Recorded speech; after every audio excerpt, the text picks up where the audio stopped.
আসসালামু আলাইকুম আমার আপুরা ভাইরা সবাই কেমন আছেন? আশা করি সবাই ভালো আছেন। আমি আপনাদের বোন, আপনাদের দোয়া আল্লাহর রহমতে আলহামদুলিল্লাহ ভালো আছি।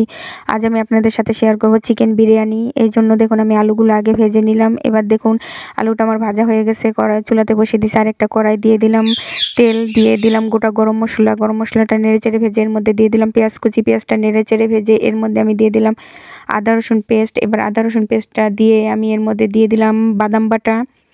এবার দেখুন সবগুলো উপকরণ আমি ভালো করে ভেজে এর মধ্যে দিয়ে দিলাম পরিমাণ মতো পানি।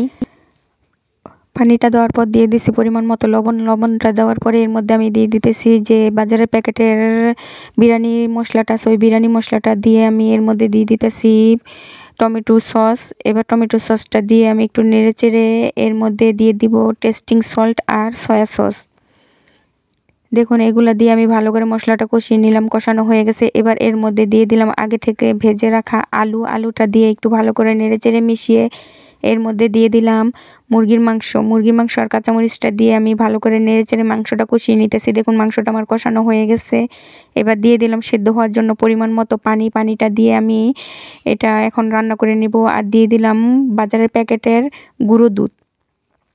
দেখুন মাংসটা আমার রান্না করা হয়ে গেছে। চুলার আরেকটা পাশে আমি আরেকটা সসপ্যান বসিয়ে দিয়েছিলাম।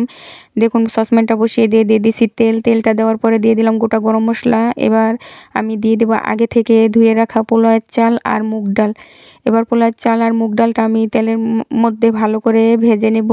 তেলের মধ্যে কিন্তু চাউলটা খুব ভালো করে ভাজতে হবে। দেখুন এই পর্যায়ে চালটা আমি খুব ভালো করে ভেজে নিতেছি।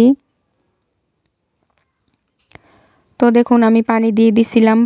পানি দেওয়ার পরে দেখুন বলক চলে আইসা প্রায় 80% সেদ্ধ হয়ে গেছে। দেখুন এইবার আমি দিয়ে দিলাম আগে থেকে রান্না করে রাখা মাংসটা দিয়ে একটু ভালো করে নেড়েচেড়ে মিশিয়ে নিতেছি। এই পর্যায়ে আমি দিয়ে দিলাম একটু চিনি টেস্টের ব্যালেন্সটা ঠিক রাখার জন্য। এবার আমি দিয়ে দিব দমে। দেখুন আমি একটা তাওয়া বসিয়ে দিয়েছি, তাওয়ার উপরে আমি সসপ্যানটা বসিয়ে দিলাম। দেখুন এই পর্যায়ে আমি ঢাকা দিয়ে রাখবো প্রায় 10 মিনিট। 10 মিনিট পরে উঠিয়ে আমি এবার এখানে দিয়ে দিতেছি কেওড়ার জল, গোলাপ জল আর দিয়ে দিলাম পরিমাণ মতো ঘি। দেখুন এই পর্যায়ে আমি পরিমাণ মতো ঘি দিয়ে ঢাকা দিয়ে রাখবো প্রায় 10 থেকে 15 মিনিট।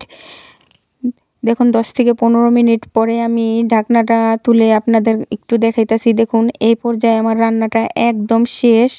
মাশাআল্লাহ বিরিয়ানির কালারটা খুব সুন্দর হয়েছে, খেতেও কিন্তু অসম্ভব মজা হয়েছিল। তো আমার আজকের এই রেসিপি ভালো লাগলে লাইক কমেন্ট শেয়ার করবেন। সবাই সবার জন্য দোয়া করবেন। সবাই সবার পাশে থাকবেন। আল্লাহ হাফেজ।